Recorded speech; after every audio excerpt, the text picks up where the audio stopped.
Bonjour à tous, je me présente pour ceux qui ne me connaissent pas, je suis médium énergéticienne. C'est pas du tout un chemin que j'avais choisi, moi j'avais prévu d'autres choses dans ma vie. Ça s'est imposé, j'ai eu beaucoup de mal à m'intégrer dans la vie normale, on va dire. Et plus j'ai écouté mon cœur et ma voix, plus je me suis retrouvée à l'endroit où il fallait, mais comme j'ai dit, c'est pas du tout ce que j'avais prévu pour moi. Donc, je me suis mise à mon compte en tant que médium, mais j'avais décidé de ne pas faire de contact défunt. Parce que pour moi, je trouvais que c'était trop important. Il y avait trop d'enjeux. Je me dis, si je me trompe, voilà, c'était trop important. Donc pendant longtemps, j'ai pas fait de contact défunt.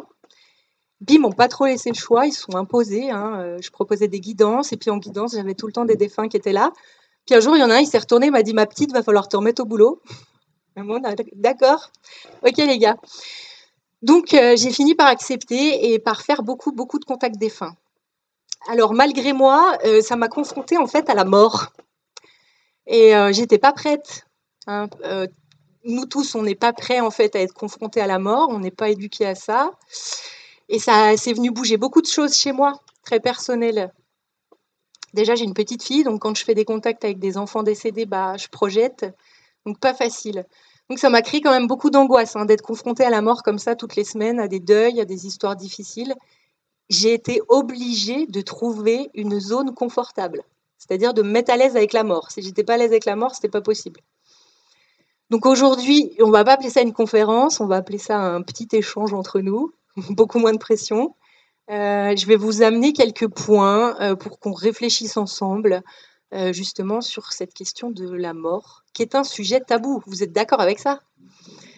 Moi, quand je parle de mon métier, les gens ils font comme ça, ok, n'en parle pas trop longtemps s'il te plaît, tu vas pourrir l'ambiance. Je vois qu'on est très, très mal à l'aise avec cette idée, et même plus, pendant les consultations, je vois qu'il y a des gens qui meurent seuls, parce que les familles, elles sont pas à l'aise, et elles fuient. Donc la personne, elle est mourante, on n'ose pas rentrer dans la chambre, on n'ose pas aller.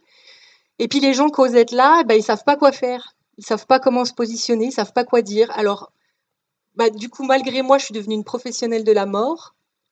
Donc j'ai des clients qui m'appellent quand ils accompagnent quelqu'un qui est en train de partir. Qu'est-ce qu'on fait? Mais moi, je sais pas. Donc avec le temps, ouais, si, j'ai quand même appris 2-3 trucs. Je trouve ça dommage parce qu'on fait des accompagnements à la naissance. Pour moi, c'est la même chose. Mourir, c'est revenir à cet état dans lequel on était avant de naître. Donc on fait des accompagnements à la naissance, des préparations à la naissance, on en parle. Il n'y a pas de cours de préparation à la mort. Et honnêtement, c'est pas une blague, je trouve ça débile. Parce que ce qu'il a dit, François, c'est clair, on va tous y passer. Donc on a beau être dans le déni une grande partie de notre vie, ce qui est le cas ici, vous êtes quand même tous plus ou moins ouverts et éveillés puisque vous avez déjà fait la démarche de venir à la source d'espérance. Donc moi j'ai un public un peu acquis là, parce que vous êtes d'accord qu'on en parle et puis vous êtes déjà tous plus ou moins questionnés, sinon vous ne seriez pas là. Mais imaginez que j'aille proposer ce genre de titre ailleurs, je ne sais pas comment ça serait accueilli. Donc moi je pense qu'il y a un métier à créer de préparation, de cours pour la mort, pour qu'on en parle d'une façon décontractée. Donc je ne le ferai pas parce que j'ai trop de boulot, mais s'il y a quelqu'un qui veut se reconvertir ici, il y a des pistes. Comment on se prépare? Alors, qu'est-ce que j'ai fait? Réussir sa mort comme un pro. Non, là, on est déjà à la fin, là. D'abord, j'ai pas une super maîtrise. Ok.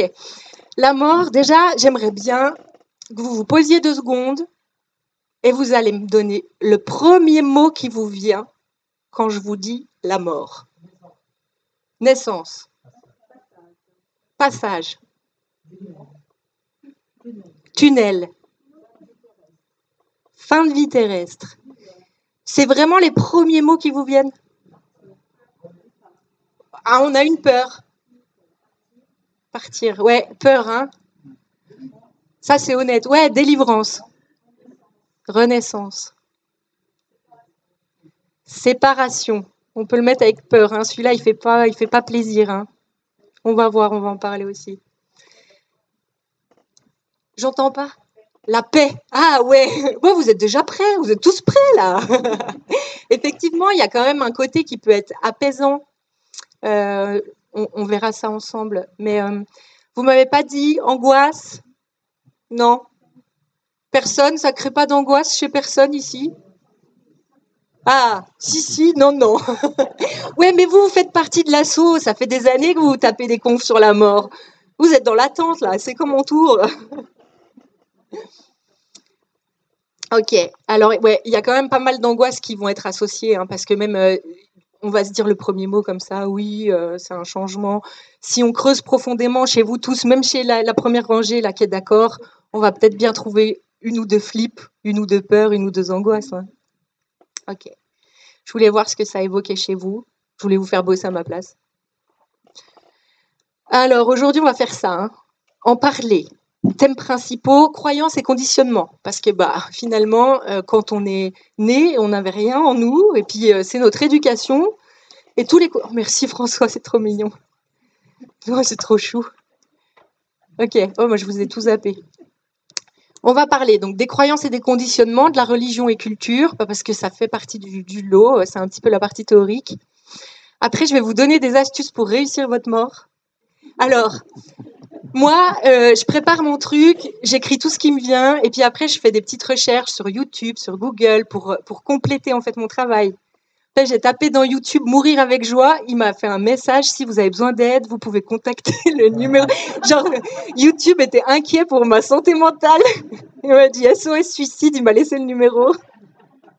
Je trouvais ça, voilà. Bon, moi, je pouvais pas faire de recherche. Non, mais quand même, à quel point? Parce que j'ai pas tapé réussir son suicide. Et tout de suite, dès qu'on cherche, voilà, YouTube, il a paniqué, quoi. Il s'est dit, oh là, elle nous fait un burn-out, la pauvre. Je ne savais même pas parce qu'il m'a pas proposé de recherche. Hein. Il m'a tout de suite sorti un message d'aide. Bon, voilà. Donc voilà, on va voir un peu comment réussir sa mort. Et j'ai mis témoignages de médiums et de défunts. Alors là, je vais vous régaler. Je me suis éclatée toute seule. Je vais vous donner mon point de vue avec tous les deuils que je peux voir et puis les gens que je vois. Et j'ai demandé à des défunts, je me suis éclatée chez moi, j'ai demandé à des défunts de nous donner un petit mot par rapport à la mort. Je leur ai demandé comment on réussit sa mort. Alors j'ai 6 témoignages qui sont un peu tous différents. C'est la partie qui m'a éclatée. Il faut savoir que chez moi, j'ai beaucoup de passages de défunts. 2 jours avant, j'étais là. Tout le monde dégage, j'en peux plus. Puis 2 jours après, je fais j'ai des questions. Vous pouvez revenir. Voilà. Alors, le conditionnement. On est tous conditionnés. Alors en France, on est un peu mal tombé parce qu'il y a des endroits sur Terre où la mort, elle est beaucoup mieux vécue, elle est beaucoup moins taboue. On va être capable de la célébrer. Conditionnement mental, moral et religieux fait référence au process par lequel les individus acquièrent et internalisent des normes. Chez nous, il est normal d'être triste, de pleurer. Et c'est très compliqué.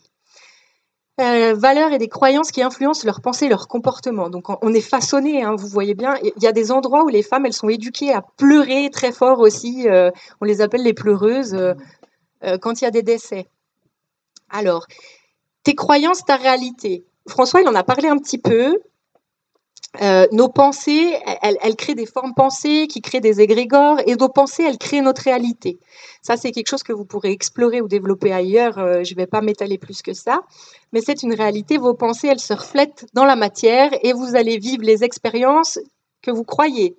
Si je suis persuadée que tous les hommes sont des cons, je ne vais rencontrer que des cons, et je me dirai yes, j'ai raison. Non, c'est juste que l'univers a juste renvoyé ce que je créais. Hein. Donc, si vous pensez que la mort c'est horrible, ça risque d'être horrible. Si vous pensez que c'est très dur, ça risque d'être très dur. On a été éduqués, c'est intéressant d'aller chercher ce qu'il y a en nous. Hein. Mais attends, à quoi je crois? Est-ce que c'est moi qui y crois? Ou est-ce qu'on m'a appris, on m'a habitué à penser comme ça et à vivre comme ça? Alors, on va voir un tout petit peu les religions. Première religion, c'est les agnostiques, les athées. Moi, j'ai mis le matérialisme parce que, en fait, qu'on soit croyant ou pas, on s'en rend pas compte, mais on croit tous en quelque chose. On est tous dirigés, guidés par quelque chose. Donc, même les gens qui me disent, mais moi, je crois en rien, souvent, ils croient au dieu fric, au dieu matériel. Hein. Euh, donc, quand on a ces croyances-là, c'est donc la matière, c'est l'identification au corps physique, c'est je suis le corps. À partir du moment où le corps s'arrête, la vie s'arrête. Ça donne ça. Le néant, le vide, le trou noir. Donc, je viens d'un trou noir, je vais vivre un court instant et je vais retourner dans un gros trou noir. Ce qui est pour moi le top de l'anxiété, hein, clairement. Hein. Je trouve ça hyper flippant, ces histoires de vide complet, de non-existence, voilà. Donc, quand on s'identifie au corps physique, forcément, la mort, elle est très difficile à vivre parce que je vais disparaître. Et vous verrez que même quand qu'on croit à autre chose, on est quand même vachement dans l'identification au corps physique. Donc, interrogez-vous à quel point je pense que je suis le corps et je pense que je suis autre chose. Ok. Donc ça, c'est la partie, c'est les moins drôles. Moi, j'ai mon propre père qui est dans cette, qui est là-dedans. Puis on a enterré mon oncle il y a pas longtemps. Et mon père, il m'a fait des grandes leçons sur la vie après la mort. Il me disait, tu verras, c'est bien, tout s'arrête. D'accord, papa. Ok, merci. Je l'ai écouté. Je lui ai dit, on en parlera quand tu seras mort, du coup. C'est pas grave. Parce que moi, de base, vu que mon père, il pense comme ça, j'ai été éduquée comme ça. J'ai été éduquée dans la non-croyance. C'est pour ça que ça a été très dur aussi d'accepter ma médiumnité et que j'ai dû voir pas mal de psy pour me dire, si, c'est pas faux. Et changer de croyance, c'est vraiment très compliqué. Moi, j'ai mis beaucoup de temps à sortir des conditionnements de mon enfance, à accepter cette réalité tout en me disant, mais je suis pas folle, c'est bien réel. Il m'a fallu multiplier des expériences et voir pas mal de thérapeutes. Voilà.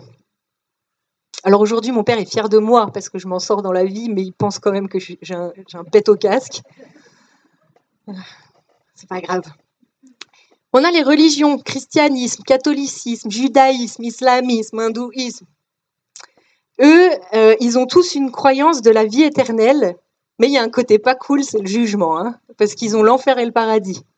Donc même ce conditionnement-là, il est pas mal parce qu'il nous ouvre un petit peu, mais on a tous peur de se faire taper sur les doigts à l'arrivée. Où est-ce que je vais aller J'ai écrasé le chat du voisin, malencontreusement, je vais finir en enfer.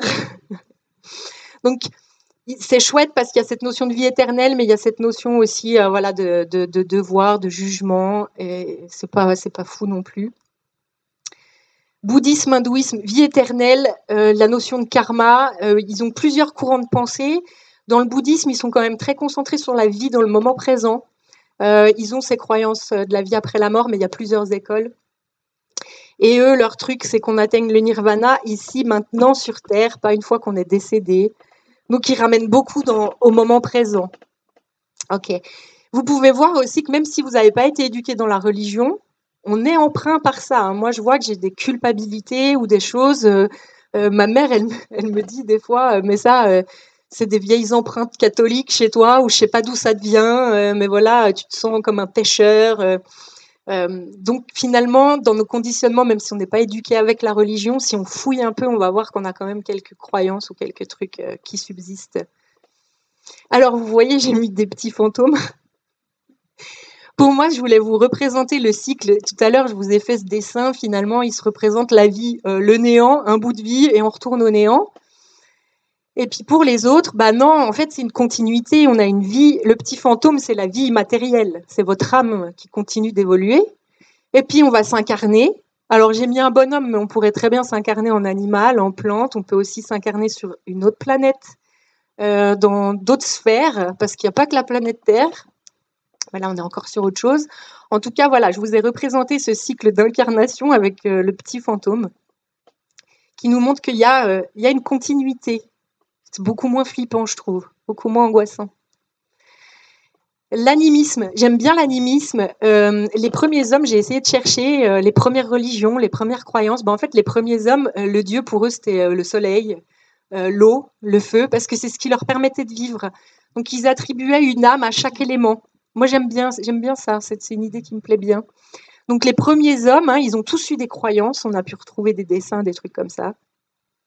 Mais la plupart étaient sur les éléments, voilà, la nature, les animaux. Ok.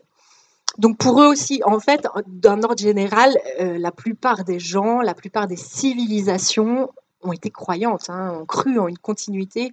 On a les Égyptiens qui faisaient des super rites funéraires, on a les Grecs. Puis de nos jours, ce qui reste, ceux qui fêtent, il y a les Mexicains, ils ont la fête de la mort. Là, je ne sais pas si vous voyez, il y avait même un dessin animé qui avait été fait, mais eux, ils sont vraiment dans la joie, ils vont célébrer leurs défunts. Donc, dans tous ceux qui ont été croyants, ils ont quand même des rites de passage, mais aussi une fois que les personnes sont décédées, où ils vont faire des offrandes, ils vont continuer à échanger avec leurs défunts, à les célébrer, à les contacter pour avoir de l'information. Et aujourd'hui, on a encore beaucoup d'arborigènes et d'indigènes qui vivent d'une façon comme ça très simple et qui ont très bien intégré la mort. Notre rapport à la mort. Donc en résumé, il est le résultat d'une interaction complexe entre des facteurs individuels, culturels, sociaux et philosophiques. Ces différents déterminants contribuent à façonner nos attitudes, nos croyances et nos émotions envers la mort et le deuil. Aujourd'hui, je parle de notre mort à nous, de votre mort à vous. On ne parle pas du deuil en général, hein, mais ça peut quand même aider un petit peu. Alors j'ai des gens qui vont me dire, oui, mais moi, ma mort, je m'en fous. C'est la mort des autres qui me touche. Il ne faut pas s'en foutre de sa mort parce que vous êtes l'autre de quelqu'un. Vous comprenez ce que je dis? On est tous l'autre de quelqu'un. Donc si notre propre mort, on s'en fout, ceux qui nous aiment, ils s'en foutent pas. Et ils vont avoir envie qu'on soit à l'aise et qu'on se prépare. Donc si on ne le fait pas pour ça, on peut le faire pour les gens qu'on aime. Allez, réussir sa mort comme un pro. Deux faces d'une même pièce. Pourquoi?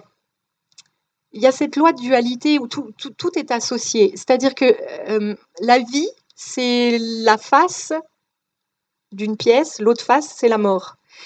Quand on accepte la mort, on accepte beaucoup mieux la vie finalement. Voyez le nombre de personnes qui vivent dans l'angoisse, pas de la mort précisément, mais fais gaffe, un accident, fais gaffe, qu'est-ce qui va se passer? Est-ce qu'on vit pleinement? Parce que un jour, j'ai un défunt qui a dit à sa compagne, il était jeune, sa compagne était jeune, et elle avait peur d'entreprendre certaines choses, et il lui a dit, mais de quoi t'as peur? Tu vas finir par mourir. Qu'est-ce qui pourrait t'arriver? Tape-toi la honte, sors de ta zone de confort, vis ce que tu as à vivre, fais-le. Tu risques rien, tu finiras par mourir. Au mieux, tu meurs en faisant ce que tu kiffes, quoi. Donc, plus on va être dans l'acceptation de cette mort en conscience, moi, c'est le cadeau que j'ai eu, finalement. J'ai eu beaucoup d'angoisse à vivre tous ces deuils à travers mes clients, mais j'ai été obligée de me poser des questions. J'ai en permanence en conscience que, justement, c'est impermanent. Et que ma fille, elle peut disparaître la semaine prochaine ou dans 2 heures, et moi, pareil. Alors, ça peut mettre de l'angoisse, mais ça permet, moi maintenant, ça me permet de vivre à 100% ce que je veux, ce que je kiffe, et de le savourer, parce que ça va pas durer. Ça va pas durer. Donc, plus j'accepte la mort, plus j'accepte la vie. Ça va avec. Et on le voit, j'ai écrit, les personnes condamnées vivent de façon plus authentique. Pareil, là, je vais dire, j'ai eu la chance de côtoyer des mourants qui m'ont beaucoup appris, et tous de façon différente, mais je remarque quand même qu'il y a une libération de la personnalité. Là, il y a une dame que j'adore qui est condamnée par un cancer. C'est plus du tout la même personne. C'était quelqu'un qui était énormément dans la retenue. Comment dire? Elle avait un masque social très agréable. Elle se plaignait jamais. Et ben là, elle nous a sorti son caractère. Ça fait plaisir de la rencontrer enfin.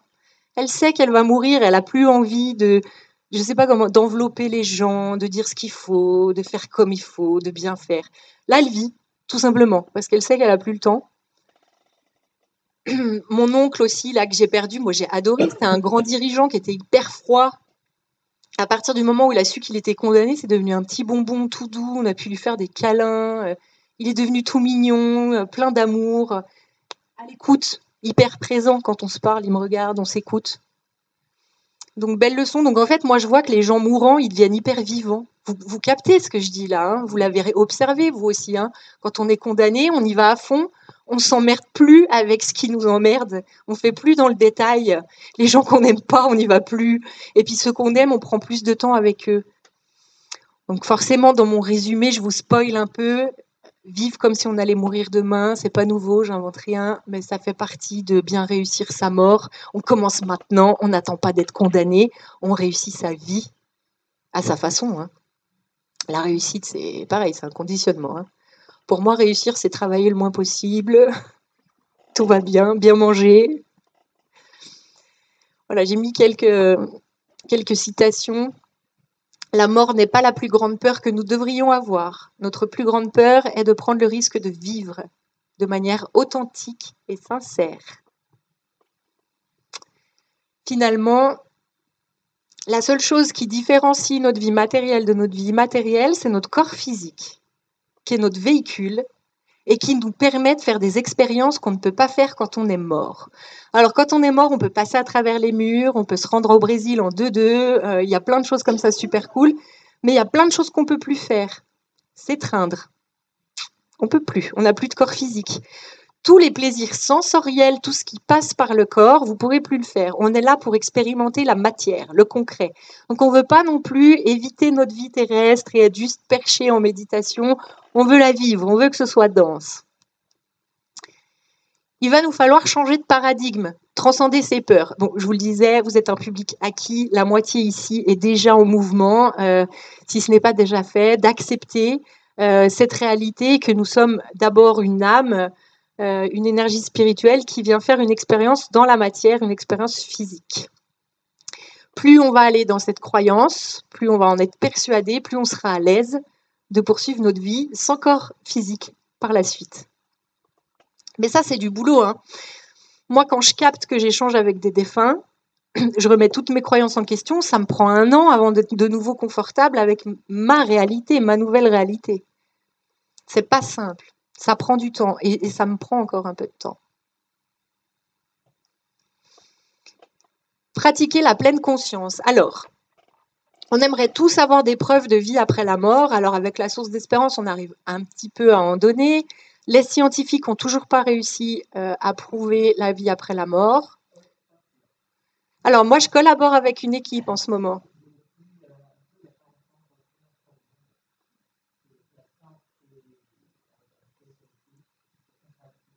Alors, de toute façon, je pense que même si on arrive à le prouver, ça va rester compliqué. Mais c'est ça. Moi, je collabore là en ce moment avec des scientifiques et les protocoles sont très complexes. Les protocoles sont très complexes, c'est-à-dire que je vais avoir un contact défunt, mais maintenant, est-ce que ça rentre dans leur grille avec leur charge et leur machin? C'est pas facile pour eux d'amener les preuves scientifiques comme le monde scientifique les attend. Je suis Charbonnier. Ils sont tous d'accord, mais scientifiquement, ils n'arrivent pas à le prouver. C'est-à-dire qu'il y a une partie des scientifiques qui sont très peu, et dans le milieu scientifique, ils se font tirer dessus un petit peu. C'est le sujet casse-gueule pour eux. Et ils ont beau ramener des preuves, par exemple, de tests faits sur la conscience, déjà juste la conscience, de pouvoir projeter sa conscience dans une autre pièce. On revient tout le temps à remettre en question les travaux qui ont été faits. Et je suis persuadée que même si là, le projet sur lequel je suis avec ces personnes, on y arrive. Moi, mon objectif, c'est pas qu'on y arrive, c'est de vivre des choses chouettes avec eux. Mais si on y arrive, il y aura toujours des gens pour le remettre en question et pour dire que quand on n'est pas prêt, on n'est pas prêt. Quand on n'est pas prêt, je veux dire, mon propre père qui me voit cheminer depuis 10 ans, et comme ça, on peut pas. Ça vient bouger trop de trucs. Comment? On est sur la terre. Il y a cette phrase qui dit « je ne crois que ce que je vois ». Mais puisque nos pensées, elles façonnent notre réalité, il vaut mieux la prendre dans l'autre sens. Je ne vois que ce que je crois. Si j'y crois, je vais le voir et je vais m'amuser avec cette croyance. Amusez-vous. Moi, je vous parle de pratiquer la pleine conscience parce que vu que c'est dur de se prouver qu'il y a une vie après la mort, on peut quand même déjà se prouver qu'on est une âme.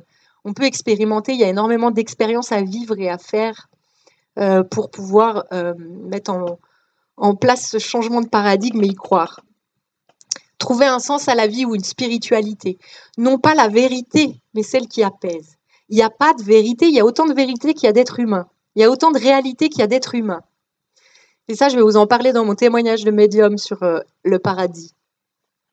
Donc autant trouver quelque chose qui vous apaise, pas vous dire mais j'ai juste ou j'ai faux. Vous dire ça me fait du bien. Cette croyance-là, elle ouvre, elle crée l'ouverture et elle m'apaise et elle me rassure et elle me fait du bien. Et avec un peu de chance, vous allez nous la créer, cette vérité.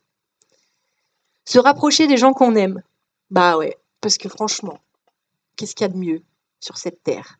Passer du temps avec ceux qu'on aime. Bon, les matérialistes, ils me diront, la Porsche est bien mieux que mon fils, mais non. C'est le plus grand regret, hein, ne pas avoir passé assez de temps avec les gens qu'on aime. Quand j'ai des défunts qui ont été très matérialistes, c'est le plus grand regret qu'ils ont. Hein. Ah, bah, j'aurais peut-être dû passer plus de temps avec ma femme. Eh oui.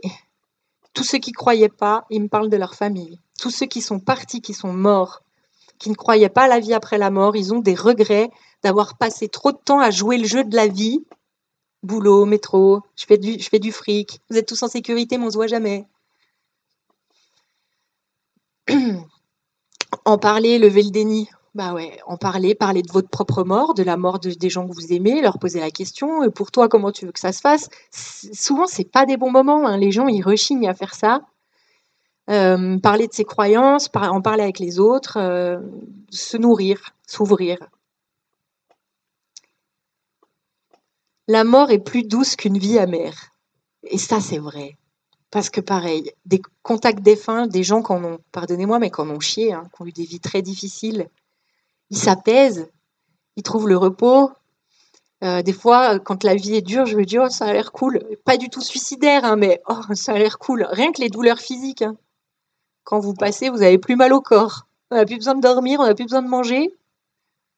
Ça nous fait gagner du temps, tout ça. La mort est plus douce qu'une vie amère.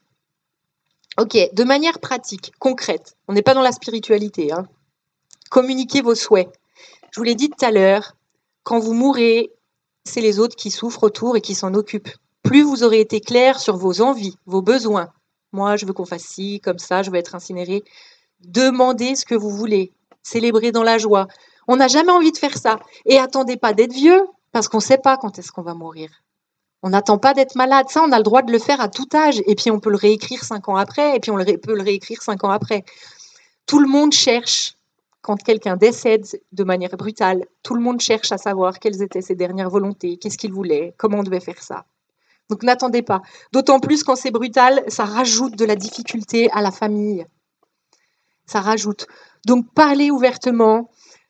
Arrangez-vous. Et on peut même des fois prendre ses propres dispositions. Hein. Si on pouvait tous aller choisir notre cercueil, ça éviterait du bordel pour la famille. Enfin, jouez le jeu à fond. Amusez-vous avec ça, autant qu'on peut. Résolvez les conflits et faites la paix. Ça évitera beaucoup de consultations médiumnité. Oui, mais il est parti, il est fâché. Ah, ben on ne sait pas comment on doit faire ça. L'appartement, il est pour qui? Ok, on y va. Non, mais je rigole, mais voilà. Plus vous mettez les choses en ordre, plus vous apaisez votre cœur, plus vous apaisez les choses, mieux ce sera. J'ai des gens qui viennent, bah ouais, bah on se parlait plus, on était fâchés. Là, ça, c'est compliqué, ça. Il y a beaucoup de regrets après. Bon, rassemblez vos affaires, prenez le temps d'organiser vos affaires, tout ça, vous avez bien compris, quoi. On s'occupe au max de ses affaires pour décharger les autres. On met les choses en ordre. On laisse des petits mots, des petites lettres. Et il y a aussi un truc, moi, que je trouve chouette. Quand j'étais petite, bon, je savais pas que j'allais être médium, mais j'avais dit à ma grand-mère, dis mamie, quand tu seras morte, tu pourras me faire coucou. Pour si jamais il y a une vie après la mort, tu reviendras me faire coucou. Elle l'a fait. Elle l'a fait. Mais c'est sympa de se dire avant sous quelle forme. Bah tiens, bah moi quand je serai décédée, je te ferai coucou avec des musiques. Tout le temps. J'essaierai de te faire coucou avec des musiques.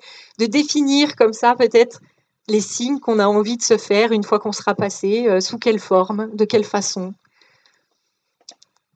Pourquoi pas? Ça, c'est aussi une citation, je vais vous la lire, elle est longue, mais je l'aime bien. La mort n'est rien, je suis seulement passé dans la pièce d'à côté. Je suis moi, vous êtes vous. Ce que nous étions les uns pour les autres, nous le sommes toujours. Donnez-moi le nom que vous m'avez toujours donné, parlez-moi comme vous l'avez toujours fait.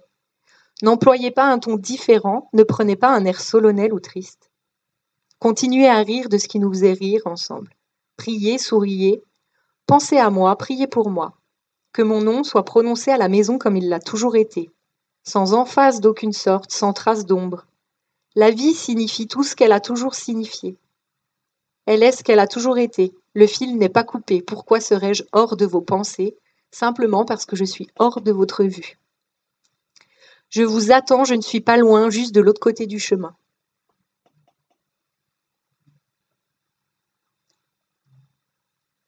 Alors, je vous disais tout à l'heure, moi je suis triste que ce soit tabou, je suis triste que ça se fasse à huis clos.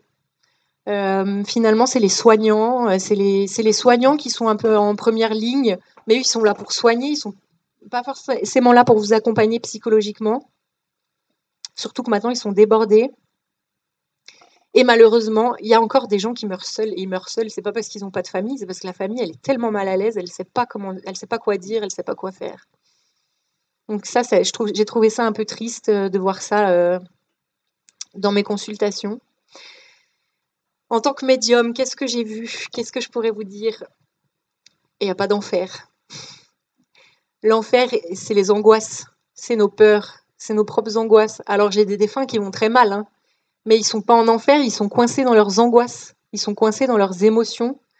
Et souvent, ils sont coincés dans ce qu'ils n'ont pas réglé sur Terre, dans les histoires un peu lourdes. J'ai des gens qui pensent que le suicide est une solution parce qu'une fois qu'ils se sont suicidés, tout s'arrête. La déception pour eux, parce que c'est pas du tout le cas. C'est même pire. Ils se suicident, ils disparaissent, puis ils voient leurs proches souffrir, être tristes. Ça vient rajouter à la lourdeur. Les contacts suicides sont compliqués parce qu'ils n'ont pas trouvé la paix qu'ils espéraient en passant à l'acte. Donc non, on ne se débarrasse pas de son émotionnel en décédant. Et pour bien mourir, il faut partir léger, avec le moins de bagages possible. C'est pour ça qu'il faut parler. Il faut dire aux gens ce qu'on a besoin de leur dire. Il faut régler ce qu'on a à régler pour s'apaiser et partir en paix. Sinon, pareil, consulte médiumnité. Il veut quoi? Non, il n'avait pas réglé tous ces trucs. Donc moi, c'est ça que je vois, que la part émotionnelle, plus on va se libérer, plus ça va être chouette. Il y a aussi les gens qui croient pas, ils s'accrochent. Et l'agonie va être longue, va être lente, parce qu'ils ont tellement peur. Personnellement, mon oncle qui est parti il n'y a pas longtemps, mes cousins étaient complètement désarmés face à ce départ. Il était agonisant et ils m'ont appelé pour me dire « Mais qu'est-ce qu'on lui dit? Qu'est-ce qu'on lui dit ?» Alors ça m'a touchée qu'il se tourne vers moi. Et je connais mon oncle, j'ai cette chance d'avoir cette médiumnité qui va me donner l'info. Je savais que mon oncle, il était fâché avec Dieu, il avait perdu sa mère assez jeune. J'ai dit « Dites-lui que Dieu n'est pas fâché avec lui. » Et ils ont vu tout de suite des signes de soulagement, de relâchement. Le corps s'est relâché. Il est décédé dans la journée. Il avait besoin d'être rassuré. Mon oncle, il ne croyait pas du tout à la vie après la mort, malgré nos échanges. Et une fois qu'il est mort, il faut quand même que je vous le dise, il était en joie. Alors, c'était très particulier. Moi, je suis à la cérémonie et j'ai mon oncle qui est décédé, qui est là. Il dit « Mais ça déchire !» Quand on s'attend à rien, c'est quand même une super belle surprise qui est une continuité. Et puis il me taquinait, il me disait « T'aurais pu me le dire quand même. » Oui, tonton, je te l'ai déjà dit, mais voilà. Donc lui, il était en joie et on avait tout le reste de la famille qui était plombé. Moi, je naviguais entre les deux. Mais il est content. Il est content parce qu'il vous capte encore. Donc, disons, c'est la belle surprise pour les gens qui ne croient pas. C'est « Ah, mais il y a quand même quelque chose. Ah ouais, c'est pas mal. » Ok. Donc voilà, se préparer en s'ouvrant, plus vous allez nourrir des croyances sur cette vie après la vie, plus vous serez à l'aise. Et vu qu'il y a autant de réalités qu'il y a d'êtres humains, il y a autant de paradis qu'il y a d'êtres humains. Donc on oublie l'enfer. L'enfer, c'est soi-même. On peut déjà le vivre sur Terre dans les grandes angoisses. Les angoisses, elles peuvent perdurer après.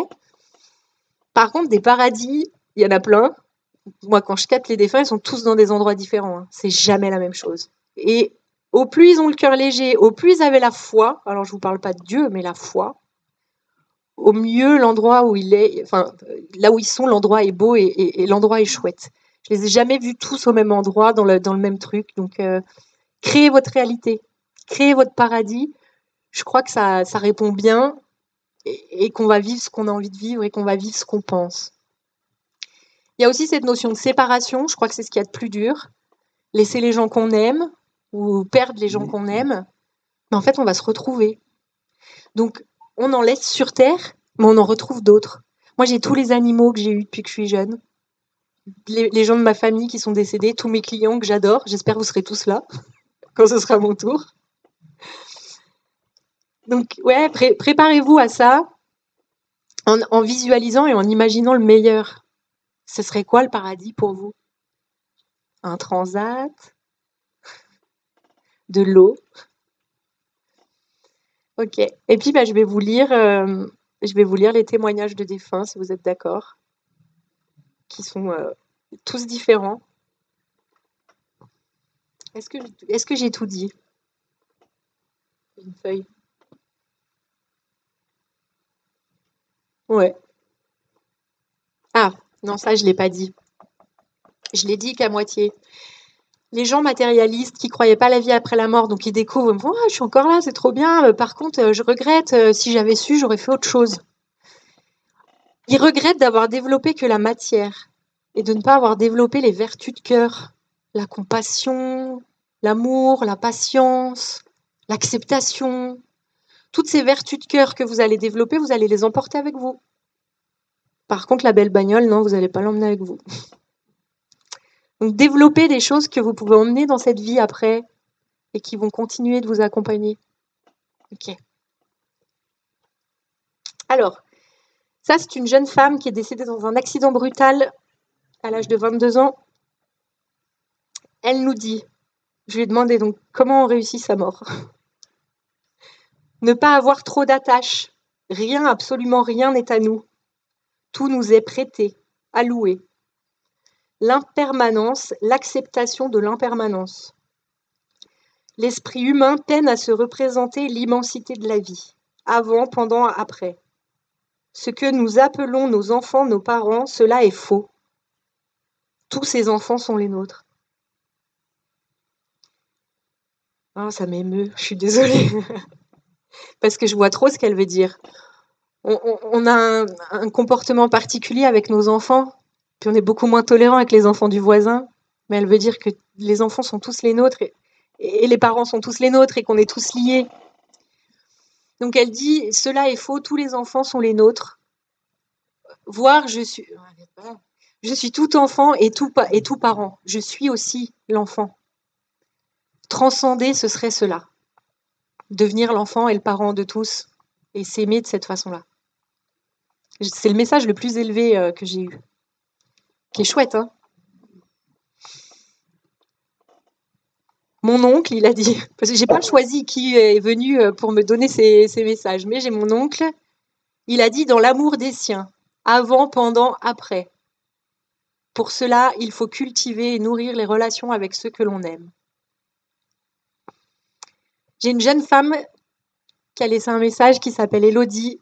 Alors là aussi, je suis très touchée parce que Elodie, je l'ai rencontrée en conférence. Je lui ai délivré un message de son papa il y a 2 ans avec la source d'espérance. Tu te souviens? Et depuis, cette jeune femme est décédée. Elle a laissé un petit garçon.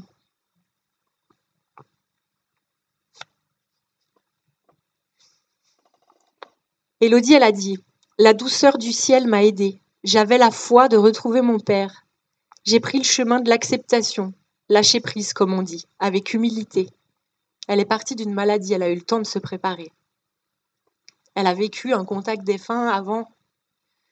Ça l'a aidée, je crois, à s'ouvrir. Hein.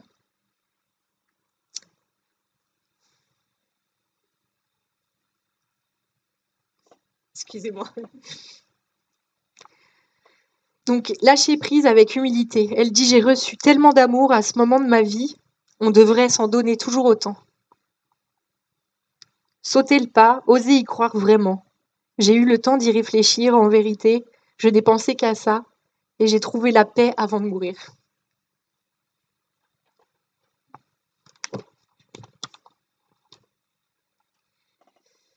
Alors là, c'est un message d'Alexandre qui est décédé d'un accident brutal de moto. Ce message, il est pas très joyeux, mais je n'ai pas sélectionné. J'ai pris les défunts qui se sont présentés. Il dit quand on part brutalement, c'est chaud. Moi, je me croyais immortelle. J'y pensais pas à la mort. J'ai mis longtemps à réaliser que j'étais mort. J'ai beaucoup de colère. Là, je suis très attachée à ce qui se passe sur Terre. Alors, il faut savoir qu'il est décédé. Il était dans le coma, sa femme a accouché et il est décédé peu de temps après l'accouchement. Donc, pour lui, c'est très compliqué. Il faut mettre aussi tout le contexte qu'il y a autour. Il dit donc là, je suis encore très attachée à ce qui se passe sur Terre. J'ai encore du chemin. J'ai pas encore réussi ma mort, donc je vais pas donner de conseils. Je peux juste dire que d'une façon, je suis encore là. Je pensais pas que ça me toucherait autant. Ok.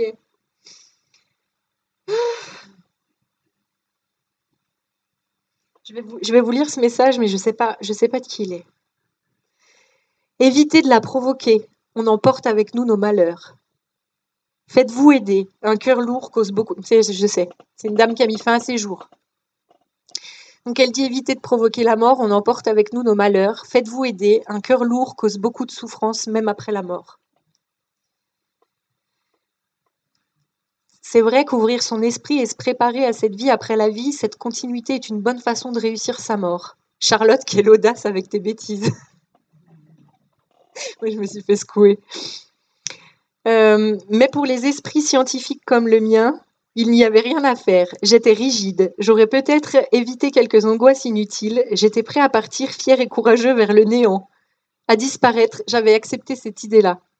Du coup, je lui dis, du coup, il me dit, la surprise, la confusion, l'incompréhension, j'ai mis un moment à comprendre que j'étais mort. Et maintenant, il me dit, je flotte, je suis bien, en paix, je suis partout à la fois.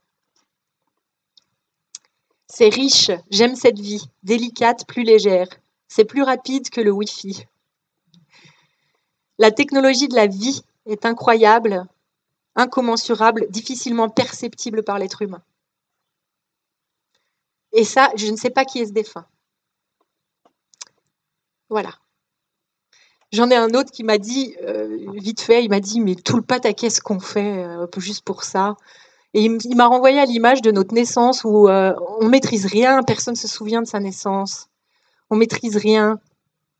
Et même les femmes qui accouchent, elles comprennent que toutes les femmes là qu'on donné la vie, vous savez à quel point c'est naturel. C'est pas vous qui décidez à quelle heure le bébé va sortir. Le corps, il prend le dessus. Il faut juste se laisser faire. La mort, c'est la même chose. Il y a aussi une chose que je voulais vous dire, personne n'est content de sa mort. Alors ça, je ne sais pas si c'est parce que je suis une médium française et que les Français sont éternellement insatisfaits. Ceux qui sont partis d'une manière brutale, on va me dire « Oh, c'est chiant, on n'a pas pu lui dire au revoir ». Ceux qui ont été malades, les gens vont dire « Ah non, ça a duré trop longtemps, on l'a vu souffrir, on aurait préféré que ce soit brutal ». Donc moi, j'en déduis que vous ne serez pas content, vous ne serez pas satisfait. La mort de vos proches, la vôtre, vous ne serez pas content, personne ne sera content. D'après vous, la meilleure mort, c'est quoi? En paix, en son sommeil. Et voilà. Et quand vous mourrez dans votre sommeil, je peux vous dire que l'entourage, il est dégoûté. Il est mort de quoi? On n'a pas pu se dire au revoir, alors qu'évidemment, on souhaiterait tous finalement s'endormir tranquille et se réveiller dans l'au-delà. Et l'entourage, il n'est pas content. Donc, je pense que vous ne serez jamais satisfait, qu'on ne sera pas satisfait. En soi, tout ce qui est notion de souffrance qui pourrait nous faire très peur, à part les longues et lentes agonies, ça existe. Il y a des gens qui mettent longtemps à partir. Là, c'est pas cool.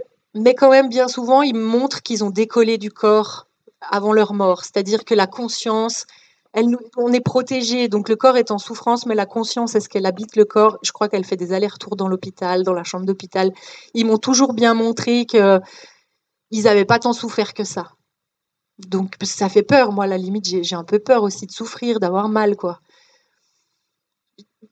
Ça ressort pas. En consultation, j'ai jamais personne qui m'a dit qu'est-ce que j'ai eu mal, qu'est-ce que c'était dur. C'est pas ce qui ressort. Je crois que c'est rapide, je crois que ça passe et c'est pas ce qu'on retient le plus. Voilà pour moi. Donc bien réussir sa mort, c'est sortir du déni, c'est en parler, c'est changer ses croyances, choisir les croyances qui nous apaisent, mettre les choses en ordre et vivre, comme si on allait mourir demain. Ça va pour vous? Oui.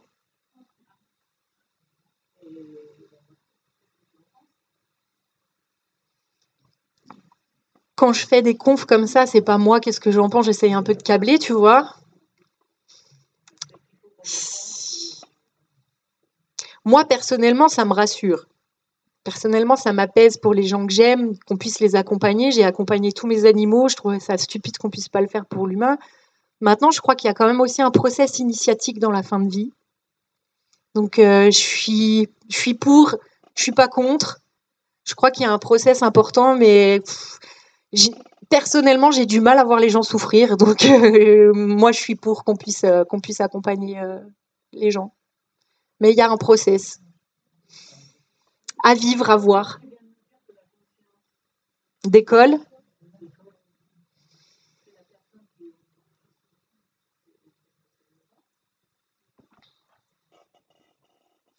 Tu as quand même des fins de vie qui sont longues et puis on est dans le soin, on est pour la survie quand même. On laisse pas facilement partir les gens. Il faut savoir que quand on meurt, les premiers signes, c'est qu'on ne s'alimente plus, on ne boit plus. Donc quelqu'un qui est en train de mourir va cesser de s'alimenter et de boire. Si on le perfuse, on interfère dans le processus de mort, on le rallonge. Je sais pas quoi dire, Irène, c'est tout neuf encore tout ça. Et en même temps, si demain je devais abréger les souffrances de ma fille, je le ferais. Donc voilà, je sais pas quoi dire. Tu voulais nous dire quelque chose?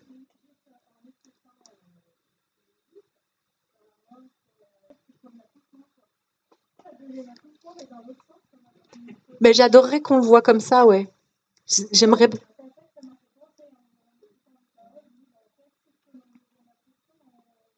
On n'a pas la contrôle, c'est ça. Et on n'a pas le contrôle. Quasiment toute notre vie, on a cette illusion de contrôle et de maîtrise. Mais votre cœur, il bat, vous faites rien pour qu'il batte, votre cœur. Votre cœur, il bat tout seul. On est juste dans une illusion de contrôle complet. Et ça, c'est très dur finalement de lâcher prise et de laisser faire. Et de laisser faire. Ouais. Mais moi, je me le représente comme ça. Pour moi, c'est un passage, c'est une évolution, c'est une continuité. Il y en a parmi vous qui ont des choses à dire, qui ont envie de nous témoigner quelque chose ou des questions à poser? Oui, Hélène.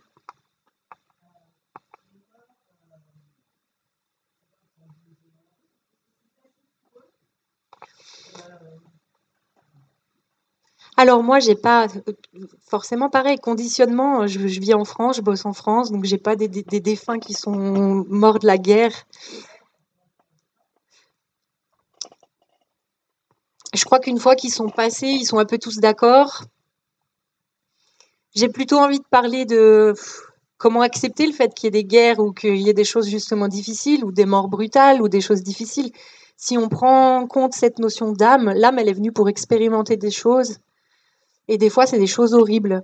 Et peut-être qu'un homme qui est mort à la guerre, c'est lui qui a créé la dernière guerre. Enfin, si on voit la vie dans une continuité et non pas juste cette vie-là, par exemple, quelqu'un qui est lourdement handicapé dans cette vie-là, on a de la peine pour lui, mais peut-être que la vie d'avant, il a mené une autre vie qui était super riche et puis là, il avait besoin de faire cette expérimentation. Je pourrais pas, j'ai envie de parler de ça, je vais pas pouvoir répondre vraiment à ton interrogation, Hélène, mais tout ce que moi je comprends pas, je me dis, je le comprends pas parce que j'en ai pas la capacité. De la même façon que ma fille, quand je lui mets des règles et des limites, elle me trouve chiante. Elle dit, mais moi, je fais ça pour son bien. Et je me dis qu'il y a une intelligence là-haut qui nous fait vivre des choses qu'on comprend pas, mais c'est pour notre bien. Et quand on aura évolué, on le verra autrement.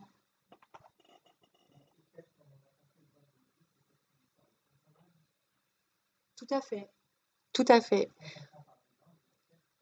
C'est dur à accueillir, mais Hélène, en général, les gens qui vivent dans des pays en guerre, ils ont choisi cette incarnation-là. Mais c'est très dur, même, je pense, une fois qu'on y est, c'est impensable de se dire j'ai choisi d'être ici, ou j'ai choisi de mourir sous les mains d'un tueur en série, ou j'ai choisi cette vie-là, ou j'ai choisi de perdre 3 enfants. Mais il semblerait qu'avant de s'incarner sur Terre, on fasse ses choix de vie. Parce que malheureusement, l'humain, il évolue que souvent malheureusement que dans la souffrance. Hein. Quand tout va bien, on se remet pas en question, on se pose pas de questions. Hein. Ouais. Ouais.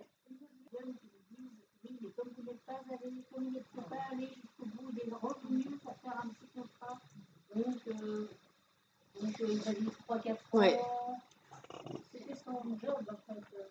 Ouais. Il est dit en médiumnité que si vous mourrez jeune ou que vous vous suicidez, que vous n'avez pas fait le temps que vous deviez sur Terre, vous reviendrez. Par exemple, il me manque 4 ans, je vais me réincarner et je décéderai à l'âge de 4 ans. Alors moi, j'ai jamais eu d'enseignement de là-haut à ce sujet-là, donc je peux pas en parler parce que je ne sais pas, même tout ce qui est sur les contrats d'âme, tout ça, j'ai pas creusé plus que ça, j'ai pas eu d'enseignement, donc je ne sais pas si c'est une vérité qu'on revient s'incarner pour terminer un bout d'incarnation, je ne sais pas. À l'euthanasie, ouais.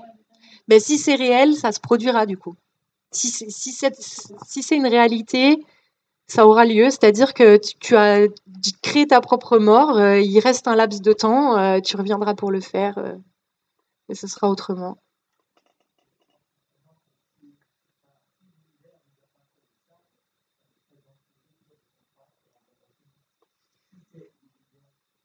Après, pour moi, tout ce qui est sur Terre est divin aussi, donc l'euthanasie est divine.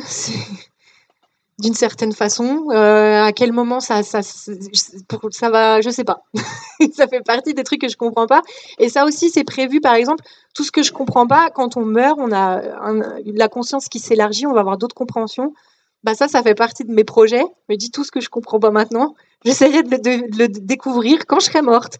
Ou même dans ma vie personnelle, hein, pourquoi j'ai vécu ça, telle personne m'a menti, m'a manipulé, je comprends pas. Je lâche prise, je saurai quand je serai morte. Je le découvrirai plus tard. Lise.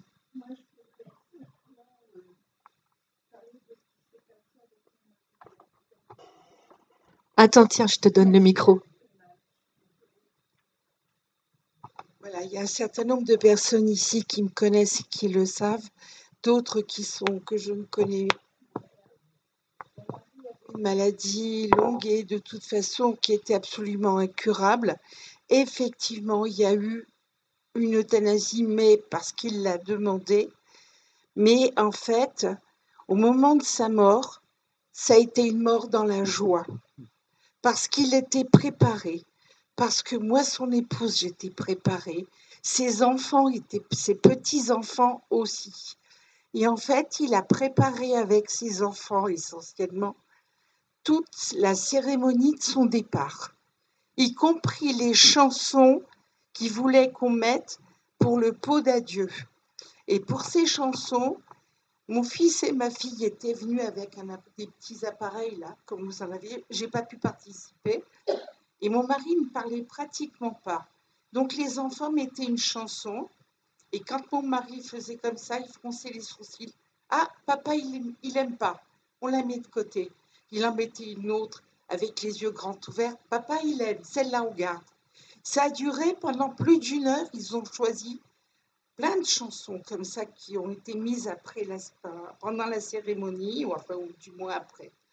Et quand il est décédé, il y avait beaucoup de monde, ça c'était une chose, mais après, on s'est retrouvés ensemble, juste les enfants, et moi avec mon petit-fils, celui qui était le plus âgé de chez nous et qui était le plus sensible, j'ai esquissé avec lui 2 pas de danse quand mon mari est parti, pour lui dire, il est libéré, il est bien.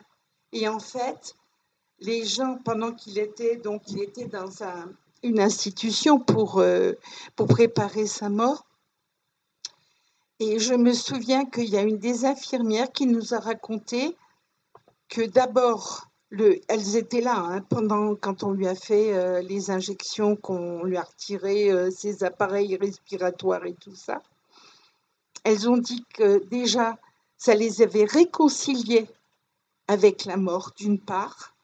Et d'autre part, elles nous ont raconté que dans la chambre d'à côté de celle de mon époux, il y a une dame qui a demandé « Oh, mais à côté, il y a un VIP qui est là. » Et l'infirmière a dit « Pourquoi vous dites ça ?» Elle dit « Parce que ça rit, ça chante, on entend de la musique. » Et l'infirmière a répondu « Non, madame, c'est un monsieur qui est en train de mourir. » Voilà. Donc, c'est juste pour dire que oui, c'est pas facile de faire ça au départ, mais quand on est après dans cette ambiance de délivrance, de paix, d'échange d'amour les uns envers les autres, la mort, c'est plus du tout quelque chose de mauvais. Au contraire, parce qu'on sait qu'après, derrière, il peut nous contacter, on peut lui parler, on peut avoir des petites manifestations de sa part. Et ça, c'est extraordinaire. Et on sait qu'après, on le retrouvera. Voilà.